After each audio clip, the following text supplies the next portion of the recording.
마태복음 5장 38절부터 40절 같이 한 목소리로 시작.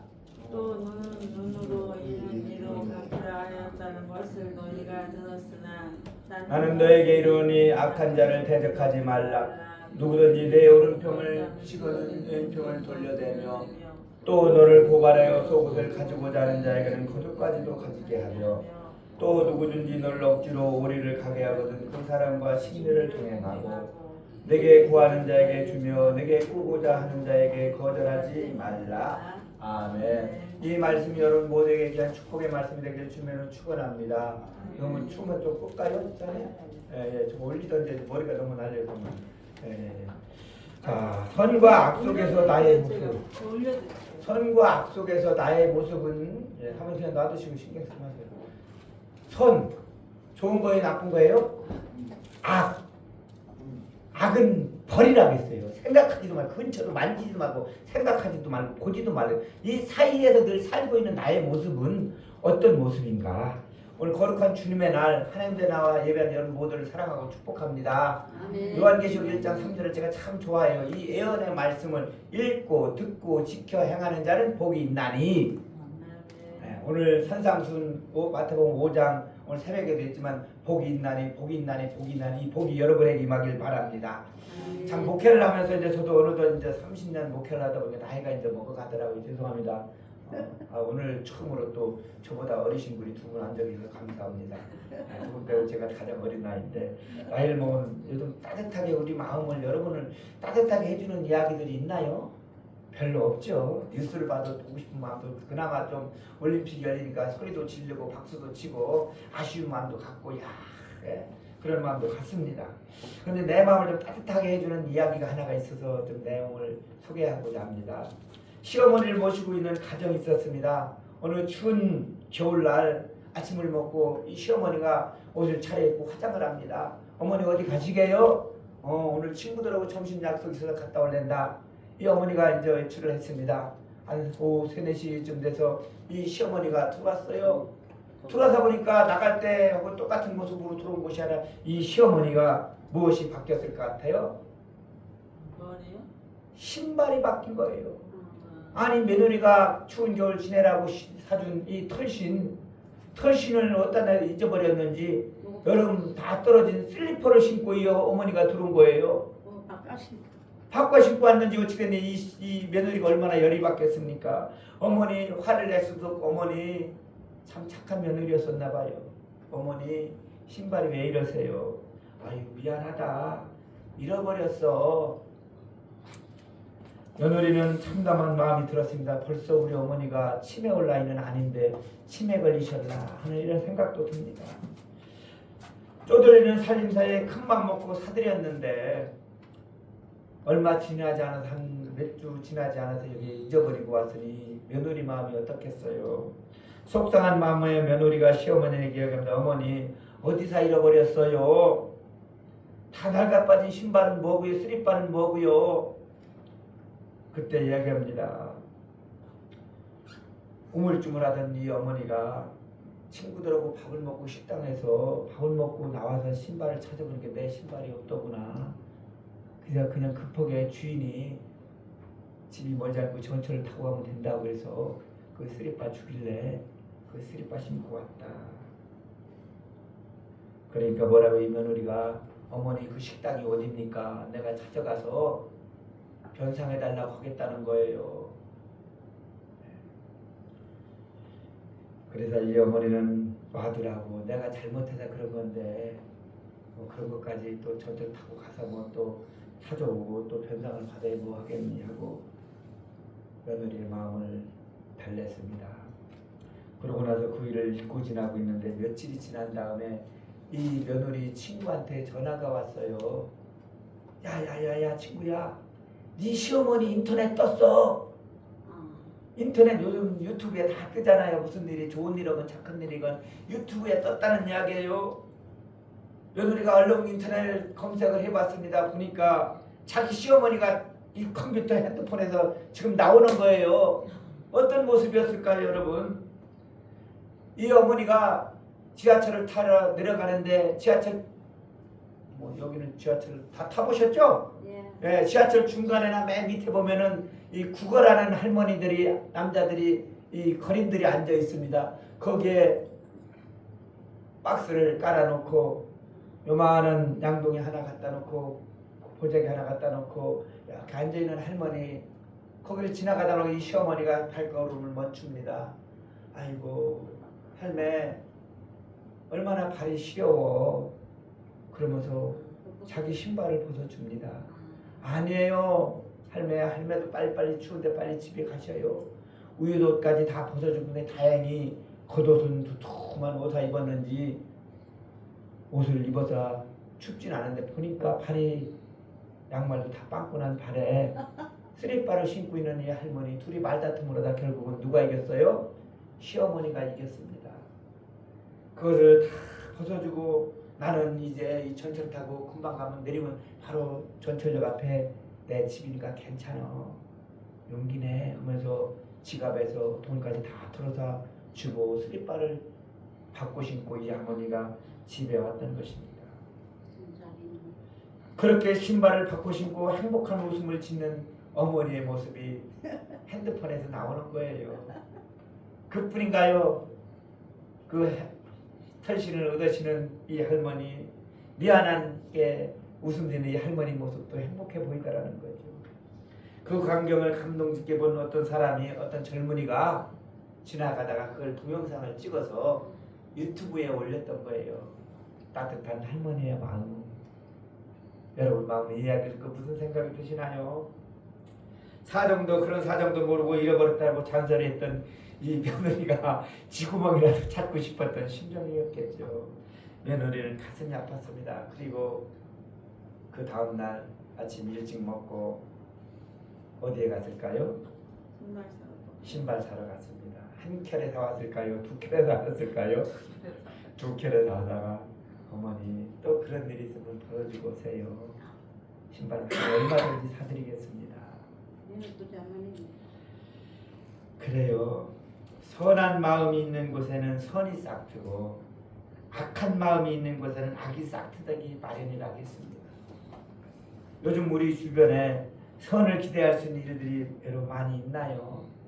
광고 시간에도 이야기했지만 초복날 이 봉화에서 일어났던 일 상주에도 일어났었고 포항에도 일어났었고 아주 가까운 이웃들 간에 어떻게 보면 다른 분들이 그런 얘기도 하더라고요. 아, 노망고 할매들이 뭐 그냥 노년에 그냥 조용히 살지 무슨 억하심정 있다고 커피에다가 농약을 탔냐고. 사람의 마음에 악이 들어오면 여러분 마음에 예수 잘 믿는 사람도 악이가 들어오면은 어떤 마음으로 변할지 모릅니다. 늘 십자가로 보망을 지며 사시길 바랍니다. 요즘 참 감사한 거는요. 이 올림픽 때문에 뉴스를 하는 마다 참 감사해요. 뉴스 틀면 뉴스 보고 싶은 마음이 생겨요. 얼마나 싸웁니까? 투쟁과 대결에 언제부턴가 여의도를 많은 국민들이 뭐라고 하는지 알아요? 여의도를 투견장이라는 신조어를 만들어요. 투견장이 뭐예요? 개들이 싸우는 그런 투견장이라고 이렇게 표현을 한답니다. 국회는 국회의원들이 대화와 토론의 장이 열리는 곳인데 많은 토론을 거쳐 만들어지는 법들이 많고 민생을 돌봐야 되는 많은 것들이 많은데도 그렇게 하지 못하기 때문에 생겨난 말이 아닌가 생각합니다. 지금 우리나라는 지혜를 모아서 국력을 배가시켜야 될 중대한 고비를 맞고 있는 거 여러분 피부로 느끼지 않나요? 그저께 또 민주당에서 정치에 대해서 죄송합니다. 뭐 국민당 25만 원씩 또 준다고 돼요. 그거를 주려면 뭐 몇 조가 있어야 돼요? 내가 14조라고 해서 몇 조라고 했죠? 예, 엄청난 돈이 지금 1,000억이 넘게 지금 1,000조가 넘게끔 빚이 있는데 또 그걸 또 준다고 하니 참 안타까운 일입니다. 어려운 난국을 타개하기 위하여 지혜를 모아야 또한 당리당락에 빠져 싸움질만 벌이고 있으니 어찌 안타까운 일이 아니겠습니까? 그렇다고 우리는 한숨 짓지 말고 기도할 수 있길 바랍니다. 디모데전서의 말씀같이 임금들과 지도자를 위해서 우리는 기도해야 되는 것이고 남자들은 두 손 들고 기도할 때인 줄 믿습니다. 삿대질하고 손가락질하는 것이 아니라 정령 국가와 민족을 국민을 위한다면 선한 마음을 가지고 상대를 이해하는 마음을 가지고 대화로 풀어가야 되지 않을까요? 오늘 본문에서도 예수님께서는 선한 마음을 가지라고 하십니다. 사람이 살다 보면 이견이 있을 수도 있어요. 다툼이 있을 수도 있습니다. 교회 안에서도 마찬가지고요. 한 가정 안에서도 형제들도 마찬가지 아닌가요, 여러분? 그러나 싸움으로 보면 안 된다는 거예요. 원수가 되면 더욱더 안 된다는 이야기입니다. 자기 이익만을 내세우는 싸움은 끝이 없는 것이며 결국엔 원수가 될 수밖에 없다는 것이죠. 민주주의 사회가 성숙해지려면 양보할 줄도 알고 자기의 뜻을 좀 접을 줄도 알아야 되지 않을까요? 지금의 정부와 노동자들, 여당과 야당, 그리고 온 국민이 힘을 합쳐서 국력의 누수를 막아야 할 때 아닌가 생각합니다. 그 일을 앞장서야 될 일이 교회예요. 우리 믿는 자들이 나라와 민족을 위해 기도할 때입니다. 국민 앞에서 솔선수범해야 될 대통령이나 공무원들은 자기의 봉급을 계속 인상한다고 합니다. 참 어처구니 없는 일이죠. 이 어려운 한국에 해외여행이나 가고 연수 간다고 다 여행들이나 가고 그게 다 세금으로 쓰는 것 같아요. 이 사람들은 고통분담이라는 말은 국회의원들 정치인들은 모르는 것 같아요. 안타깝죠. 중요한 건 여당이 있기에 야당이 있고 야당이 있기에 여당이 있습니다. 서로 인정하지 못하고 싸우기만 한다면 국회는 왜 있는 것일까? 아예 국회를 없애버리자는 탄핵이 올라섰으면 좋겠어요. 국회를 없애버리자. 정치는 상대를 존중하는 파트너십으로 함께 나아갈 수 있도록 여러분 기도할 수 있기 바랍니다. 미국의 대통령들은 어떻게 하나요, 여러분? 미국의 정치인들은 우리나라 정치인들하고 다른 게 있어요. 고위 공직자들의 임기가 끝나고 나면 선거 때 진빚 때문에 그들은 자기 집을 판대요. 그리고 그것도 안 되면 대통령을 지냈던 분들이기 때문에 수많은 강연들 한 번 강연하러 가면 몇백만 원씩 몇천만 원씩 주는 그 강연료를 받아서 자기 배를 불리고 자기 시집을 위해서 쓰는 것이 아니라 나라에 환원한다는 거예요. 나라에 돌린다는 이야기입니다. 왜 그럴까요? 나라를 사랑하고 집사님 저 쳐다보세요. 괜찮아요. 나라를 사랑하고 국민을 사랑하는 마음들이 있기 때문에 가능한 줄 믿습니다. 그래요. 그것도 모자라서 싸워놓기 때문에 국민들의 삶에 신경들 그들은 다 우리나라 국민들 이 대통령들이나 공직자들 봐요. 안타깝죠. 칭송받을 만한 공적을 남기지 원한다면 먼저 국민의 마음을 읽으려고 노력해야 되지 않을까요? 그리고 아무리 보기 싫은 정적이라도 파트너라는 것을 인정하고 서로 존중해야 된다는 겁니다. 그들이 있기에 당신들이 있는 것을 상대편의 말을 들을 줄 알아야 하고 그러면 상대편도 나를 인정해 줄 줄 안다는 거죠. 내가 먼저 인정받기 전에 먼저 인정해 줄 수 있는 여러분들 되길 축원합니다. 정치인뿐만 아니에요. 교회에서도 마찬가지고 형제들끼리도 마찬가지고요. 저도 마찬가지더라고요. 우리 집안은 특별히 더 그렇잖아요. 목회자들이니까 하나님과 다 목회하니까 내 고집만 피면 안 되는 거예요. 목회자들도 싸우더라고요. 목회자들도 어떤 목사님은 그러더라고요. 목사님도 욕한다고. 하지만 그 마음에 그걸 마음을 뺏기면 욕하는 거죠. 형제들끼리 그렇게 싸우는 거예요, 여러분. 선한 자에게는 선으로 대하고 선하지 않는 자에게도 선을 대했더니 선이 비로소 이루어지더라. 멋있는 말이더라고요.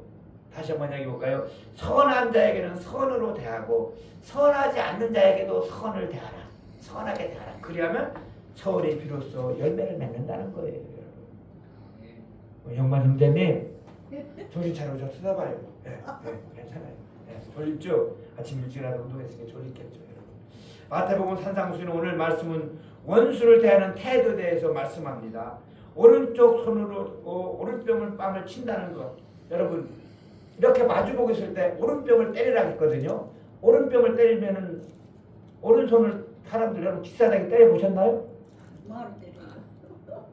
사람들이 승부하다 기싸대기 때릴 적에 오른손을 때려요? 왼손으로 때려요? 거의 오른손으로 때리잖아요. 그럼 오른손으로 때리면 상대방 어느 쪽을 때리는 거예요? 왼쪽에 맞게 돼 있어요. 그러면 오른뺨을 때려야 된다는 건 오른손을 어떻게 때렸다는 거냐면 이렇게 때렸다는 거예요. 이렇게 때렸다는 거예요. 이해가 가시나요? 오른편을 때려 상대방 왼편에 얼굴이 맞아요. 이게 무슨 의미가 있느냐 이게요. 이게 무슨 의미가. 우리 유대인의 간습에 보면은요. 이것은 아주 심한 수치와 모멸감을 이렇게 때리는 것도 기싸대기 맞는 게 기분이 나쁜데 이렇게 후려치는 거는 더 모멸감을 주고 더 모욕감을 주고 수치감을 주는 그런 관습이라는 이야기입니다. 그런 행위라는 거예요. 그런데 예수님은 그런 모멸감을 주는 사람에게 오히려 왼편마다 이쪽도 때려주세요. 이쪽마저도 막 열불나갖고 멱살을 잡고 어머 매칭을 해야 될 판국인데 이쪽도 때리세요 한다니까요. 이게 쉬운 일인가요? 아니라는 얘기예요. 이 말의 뜻은 예수님이 하시고자 하는 이야기는 뭘까요? 당한 대로 보복할 것이 아니라 자신의 분을 참지 못하고 손등으로 때렸을 사람에게 다시 뺨을 돌려대줌으로써 과격한 잘못된 행동을 본인 반대편 맞은 사람에게 깨닫게 하기 위해서입니다. 깨닫게 하기 위해서. 나는 억울하지만은, 나는 속상하지만은 말 잡고 싸워서 아무리 티격태격해봐야 깨닫지 못해요. 더 겸손하게 더 나다진 모습으로 그렇게 속상하냐? 그렇게 열받은 일이냐? 그럼 이쪽 한번 더 때려. 그러면 그 마음이 녹아진다는 이야기입니다. 자, 두 번째 무슨 말씀을 했나요? 또 너를 고발하여 속옷을 가지고자 하는 자에게 무엇까지 주라고요? 겉옷까지 주라는 거예요. 겉옷까지. 이 유대인들에게 겉옷의 개념은 몸을 가리려는 것에만 있지 않다는 거예요. 오늘 어제 며칠 동안 여러분 더웠어요? 안 더웠어요? 더웠어요. 진짜 더웠어요. 그래도 우리나라는 괜찮아요. 저녁에는 조금 덜 더우니까. 근데 이 유대 나라 가보시면 알지만은요. 여름에는 이 날씨보다 더 더워요. 근데 저녁에는 어떻게 돼요? 추워요. 추워서 옷을 입어야 되는 거예요. 유대 땅은 사막과 광야를 이루는 땅이라 일교차가 엄청 심합니다. 낮하고 밤하고는 여러분이 상상하지 못할 정도로 그렇게 차이가 많이 난다는 거예요. 낮은 숨을 쉴 수가 없을 정도로 무덥고 밤에는 얼어 죽을 만큼 추워지기 때문에 담요와 같은 겉옷을 빼앗긴다는 것은 죽음에 내몰리는 것과 같다는 겁니다. 그런데 어떤 이유로 자기의 속옷을 뺏고자 하는 자에게 예수님은 오히려 겉옷까지 내어주라는 거예요. 우리나라 말로 세상 말로 미쳐도 한참 미친 짓 아닌가요? 그래요. 속옷을 뺏고자 하는 사람에게 겉옷까지 내어줌으로 상대방의 과격한 행동이 잘못됐다는 것을 깨닫게 하기 위한 말씀입니다. 이에는 이로 눈에는 눈으로 맞대응을 다툼과 싸움을 이어지기 때문에 그렇게 하지 말라는 이야기죠. 지금 지구촌 곳곳에는 전쟁이나 테러 소식이 끊임없이 뉴스를 타고 옵니다. 어떤 사람이 그러대요. 아직도 러시아하고 우크라이나하고 전쟁해? 전쟁해요? 안 해요? 하고 있어요. 근데 여러분 지금 잊어버렸잖아요. 아 지금도 전쟁하냐고 물어보는 사람도 있대요. 근데 그 나라의 그 젊은이들, 그 자식들을 전쟁터에 나가서 잃은 부모님들, 그 자기 아버지를 잃은 어린 자식들, 남편을 잃은 아내들의 마음이 여러분 어떨까요? 그 고통이, 그 백성들의 고통이 얼마나 심할까요? 이제 이런 소식은 정말 우리는 뉴스거리가 되어서는 안 될 줄 믿습니다. 이 지구상에 전쟁이 없게 위하여, 또 국회에서 전쟁이 정말 말다툼, 어린아이가 들어도 참 웃음 지르는 이야기들, 이게 참 저 사람들 우리가 왜 뽑았나 그런 생각 들지 않나요? 한심한 일들이죠. 그게 국회에서만 나라 나와 전쟁만 일어나는 일인가요? 교회 안에서도 함께 형제 피를 나는 형제들끼리도 이런 피 튀기는 일들이 일어나고 있다는 이야기입니다. 사랑하는 여러분, 우리 믿는 형제들부터 행여나 원수 지는 일을 맺지 않길 바랍니다. 여러분, 싫어하는 사람 있어요? 미워하는 사람 있어요? 아파버릴까요? 죄송합니다만 암 걸려버릴까요? 다 부질없는 일이더라고요. 진짜 지금도 내가 머리로 며칠 동안 잠을 제가 설치는데 만약에 이런 마음을 갖지 말으면 또 다른 곳에 암이 생기면 어떡하지? 불안한 마음도 생기고 우리 사모님이 괜찮을 거예요. 마음 편하게 가자고. 그래서 하나님한테 맡기자. 오라고 가면 되는 거고, 그죠?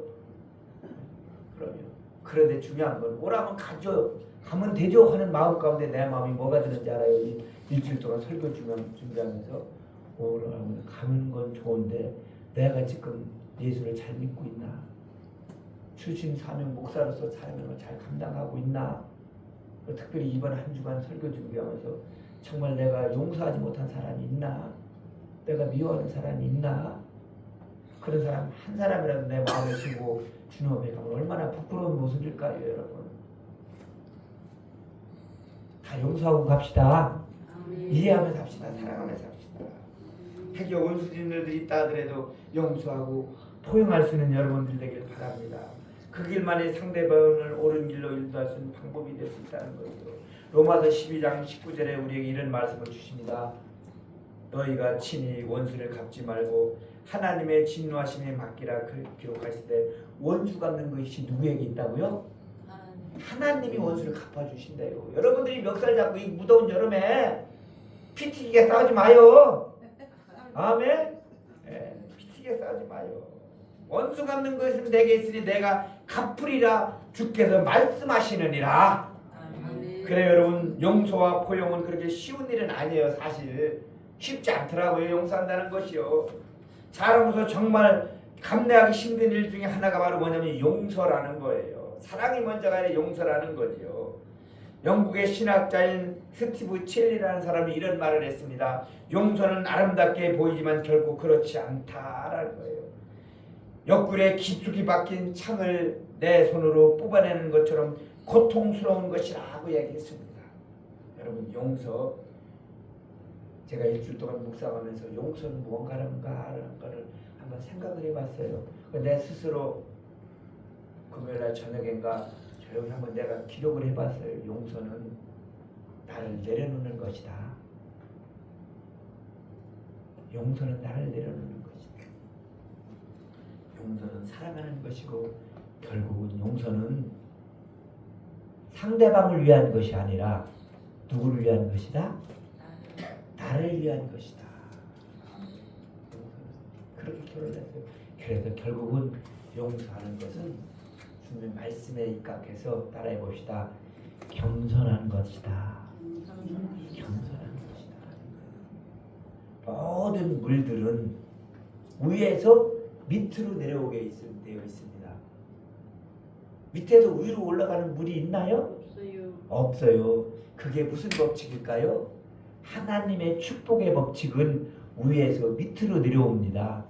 높아지고자 하는 자, 교만한 자, 인정받고자 하는 자, 어깨에 힘들어가는 자에게는 축복에 임하지 않는다는 거예요. 물이 밑으로 내리듯이 하나님의 축복도 위에서 하늘에서 밑으로 겸손한 자에게 내릴 줄 믿습니다. 그게 바로 내가 되고 여러분이 돼야 되지 않을까요? 오늘 말씀을 통해서 여러분 끝까지 겸손하였으면 좋겠어요. 하나님의 은혜와 축복도 겸손한 자에게 위에서 밑으로 흐르듯이 오늘 이 강대상을 통해서 이 말씀을 통해서 여러분 심령 위에, 여러분 가정 위에, 여러분 자녀들 가운데, 부모님 가운데, 형제들 가운데, 특별히 육신의 연약한 가운데, 또 믿지 않는 여러분의 가족들 가운데 이 예수님의 은혜의 축복이, 구원의 축복이 흘러넘치길 주님의 이름으로 축원합니다. 그래요 여러분, 우리는 그 힘들고 어려운 일을 이제 해야 한다는 거죠. 스스로 힘으로 할 수는 없다는 하나님께 도움을 요청해야 돼요. 주여 도와주시옵소서 기도하는 일뿐이 없다는 거예요. 우리가 하나님께 도움을 구하는 기도를 드리면 주님께서 우리의 기도를 들어주신다는 거예요. 이번 8월달 우리 장로님 사업장에 가서 드린 말씀이 태초에 하나님이 천지를 창조하시느니라. 에레미야 33장 2절 말씀, 일을 행하시는 여호와, 그 일을 성취하신 여호와, 하나님이 일하시는 하나님인 줄 믿습니다. 전능하신 하나님, 천지를 창조하신 하나님이기 전에 어떤 하나님이라고요? 일하시는 하나님. 장로님 사모님 기억하시나 물어보겠습니다. 일하시는 하나님을 여호와 뭐라겠어요? 여호와 삼마, 여호와 이레, 이런 건 다 알잖아요. 여호와 샬롬. 일하시는 하나님은 히브리 말로 여호와 아싸. 잊어버리지 않자기나 했잖아요. 아싸가 아니라 아사. 일하시는 하나님, 아멘. 평생 잊지 않으시길 바랍니다. 우리 봉화평강교회에서 고영광 목사를 위해서, 여러분을 위해서, 여러분 자녀들을 위하여 일하시는 하나님, 아멘. 저는 그 하나님이 너무너무 좋더라고요. 이 8월달도 그 일하신 하나님이 먼저 나의 마음에 용서의 마음을 가질 적에 내가 다 내려놓을 적에 나를 위해서 오늘 또 일하실 줄 믿습니다. 말씀을 이제 마칠까 합니다. 모든 지각에 뛰어나신 그 하나님 은총이 오늘 여러분과 저의 마음과 생각을 감찰하여 주셔서 선을 악으로 이기는 살아갈 수 있도록 하나님 나를 도와주시옵소서. 더군다나 지구촌 곳곳에 코로나19라는 무서운 것이 한 3년 동안 모든 사람들을 움츠리게 했잖아요. 숨도 못 쉬게 했잖아요. 이제 마음껏 숨 쉬며 삽시다. 아멘. 마스크 벗으니까 얼마나 행복해요. 아멘. 중요한 건 보이는 마스크를 벗은 것 같이 우리가 보이지 않는 영적인 마스크를 지금도 쓰고 있지 않나요, 여러분? 다 벗어버립시다. 뿔을 털어버리고 이 성전문 열고 나가서 사모님이 준비한 맛있는 음식 먹으면서 감사하며 힘을 얻고 또 한 주간도 멋지게 승리합시다. 그리고 러시아 우크라이나 전쟁이 빨리 끝나고 그저기 뉴스 보니까 또 이란하고 이스라엘하고 또 싸우려고 하더라고요. 또 가장 안타까운 여러분 저 북한에서 띄워보내는 풍선 쓰레기만 오면 얼마나 감사합니까? 거기에 화학무기나 독가스나 이런 것을 띄워서 보낸다고 하면 여러분 상상을 해보세요. 그것이 한 200개가 서울에 곳곳에 한번 터진다고 하면 독가스가 터진다고 생각을 해보셔요. 엄청 끔찍한 일입니다, 여러분. 주님 막아주시옵소서. 우리가 기도해야 될 때인 줄 믿습니다. 선으로 주님이 주신 그 선으로 그 사랑으로 그 능력으로 악을 이기며 한 주간도 멋지게 승리하기를 저와 여러분과 한국교회와 우리 교회가 그렇게 쓰임받게 해달라고 기도하는 여러분들 되길 주님의 이름으로 축원합니다. 아멘. 좋으신 하나님 참으로 감사합니다. 오늘 말씀과 같이 오른뼘 왼뼘 속옷과 겉옷 오리와 심리 말은 쉬워요. 아멘으로 고백은 했어요. 하여튼 그렇게 감당하며 고백하며 행함을 가질 수 있도록 말씀을 받았으면 믿게 하여 주시고 말씀을 받았으니까 이제 가슴이 뜨거워지게 하여 주시고 말씀이 받았으니 이제 손과 발으로 행동으로 옮길 수 있도록 능력도 주시고 환경도 바꿔주시고 물질도 주시고 감사가 넘치게 하여 주시옵소서. 주님 감사합니다. 무더위 가운데 특별히 우리 사랑하는 성도들 지켜주시옵소서. 운전대를 지켜주시옵소서. 오가는 발걸음도 지켜주실 줄 믿습니다. 주님 멀리 부모님 댁에 이렇게 휴가를 나온 우리 집사님 권사님 특별히 이번에 아버님에게 꼭 복음의 열매를 맺고 돌아갈 수 있도록 입술에 능력도 허락하여 주시옵소서. 성령의 방망이로 우리 권자한 귀한 노인의 복지회 노인의 회장님 마음을 두드려 주시옵소서. 믿습니다. 사랑합니다. 나를 위해 십자가에 피 흘려 들어가신 예수님의 은혜와 한없는 하나님의 사랑과 성령님 감동과 은혜 조사 충만한 은혜가 오늘 하나님 앞에 나와 감사하며 예배한 하나님의 자녀들 가운데 이 나라의 민족 가운데 올림픽 가운데 봉화 은어 축제 가운데 지금부터 영원토록 함께하길 간절히 축원하옵나이다. 아멘.